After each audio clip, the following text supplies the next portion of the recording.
Life can be very confusing.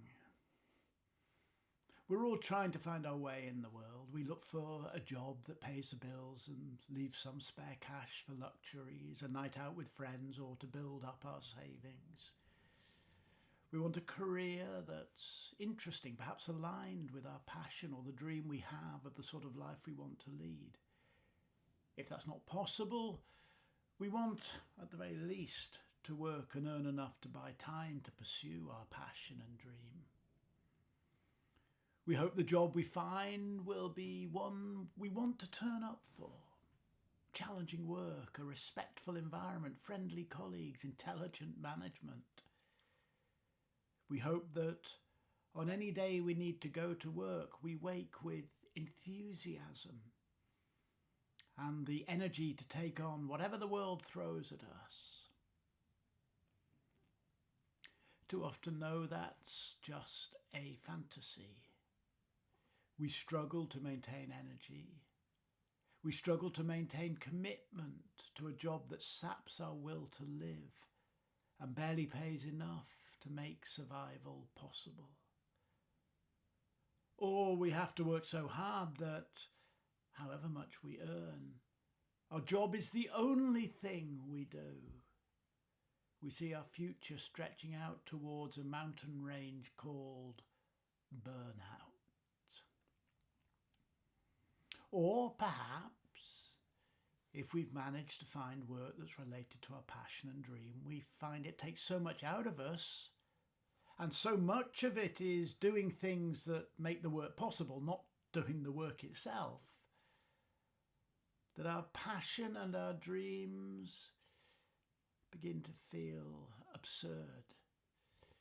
We feel as if we're fools for wanting to live a great life. We achieve our dream life, but it ends up more like a nightmare. Meanwhile, everyone on social media is living their best life. Memes and motivational speakers tell us we just need to buy this, do that, believe X, Y, or Z, and everything will be okay. So we try again, each time with a diminished sense of what's possible and what we're going to achieve in our life. We put up with a diminishing sense of possibility. It can be very confusing. And it's not just in the world of work. We find ourselves overcommitted to other people, giving too much and getting too little back. Or we can't connect. Or we find, or at least feel, that we'll never find the love of our life or live a life like we're in the sort of movie we watch on a Friday night, sat alone on the sofa, too tired to meet up with friends who are also sitting alone and feeling just a little sad. We wonder whether we're just not very good at being who we are, let alone who we'd like to be. Feeling bad, we become oversensitive. Kindly criticism stings, and so we react unkindly. Or we curl up inside. We become lonely, isolated from the world and from ourselves. We join the international epidemic of lonely people. Or worse, our thoughts feel as if they're attacking us, and we spiral towards poor mental health. We seek continually to connect online while too scared to connect with the real world we live in. Sometimes we feel a yearning for a simple life, yet we're addicted to complexity. We know we're happiest when fully present with a person, book, film, or a tree. But constantly we seek distraction and an immediate unhealthy hit of dopamine to make ourselves feel a little better right now. As we struggle to find balance or even basic happiness, The endless screaming voices of individual responsibility say we need to change our mindset, learn new skills, work harder, eat differently, join this or that group. If we're unhappy, it's all our own fault. We're not trying hard enough. We're not good enough. We just need to buy one more thing. We're failing. And it becomes just a little harder to leave the safe space of our own self-pitying survival thoughts. If we look beyond our own struggles, what do we see?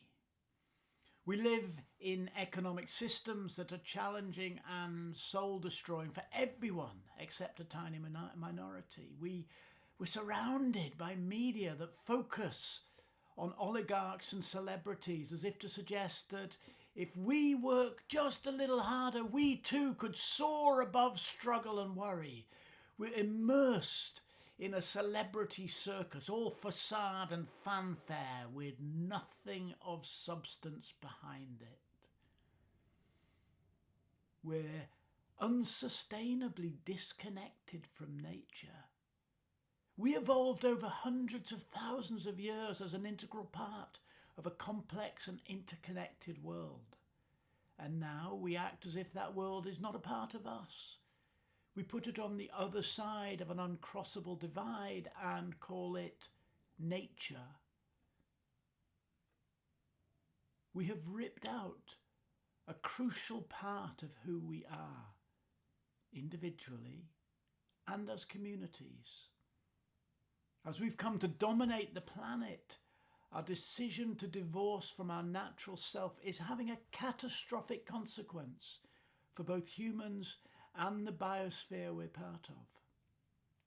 We see it in climate change, species loss, pollution, and the other intersecting crises of our times. We see it too in our alienation from ourselves as animals, angelic animals perhaps, who live as part of an animal world.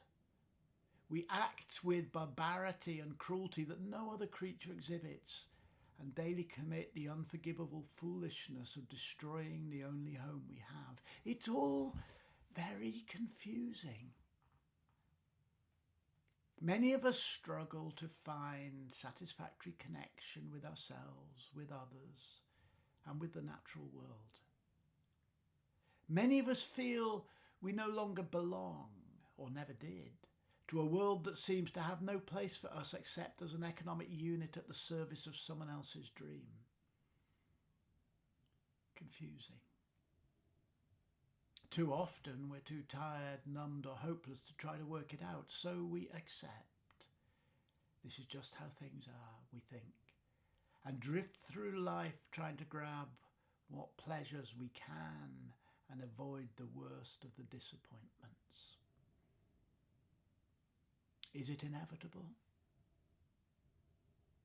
I think not. Can we change? I believe we can. That's what Self with Others is about. It's about change for you, for each of us, for our communities, our societies, our planet. All those changes are interconnected because all of us are interconnected. We can move beyond the image of ourselves as isolated individuals and choose instead to become interconnected. In reality, we're already interconnected, so perhaps that just means changing how we see ourselves and our world. We need to see interconnection instead of division, relationship rather than suspicion, dynamic possibility rather than giving up and making do. Not the isolated individual, but the interconnected self. To make that shift, we need solid ground to stand on. We need a framework for looking at ourselves in the world. I'm not talking about a belief system. I'm talking about a way of thinking about our lives that gives clear perspectives, provokes useful insights, and allows us to have better shared communication. Let's keep it simple. Just call it solid ground to stand on. The solid ground I propose is self with others. I call it a framework for thriving in an interconnected world. It offers a 360-degree perspective on the life we're living and a set of practical strategies to enable each and all of us to live better. It's based in practical research backed up by decades of reading and lived experience. I can't promise learning about self with others will end confusion. Life is confusing. I encourage us to live joyously and with personal power in this unknowable world. Life is gloriously unpredictable, sometimes exasperating, absolutely dynamic, and, for all of us at times, overwhelming. That's what life is. There's no point fighting what is. If that's what life is, then let's thrive amid the unpredictable awesomeness of each unfolding day. Let's fly during the good times and develop deep resilience to pass through the tough times. We need to interconnect, to give and receive support, love and inspiration. And perhaps above all, we need to cherish, nurture and heal this planet, which is the source of every single breath we take. That's the solid ground self with others proposes.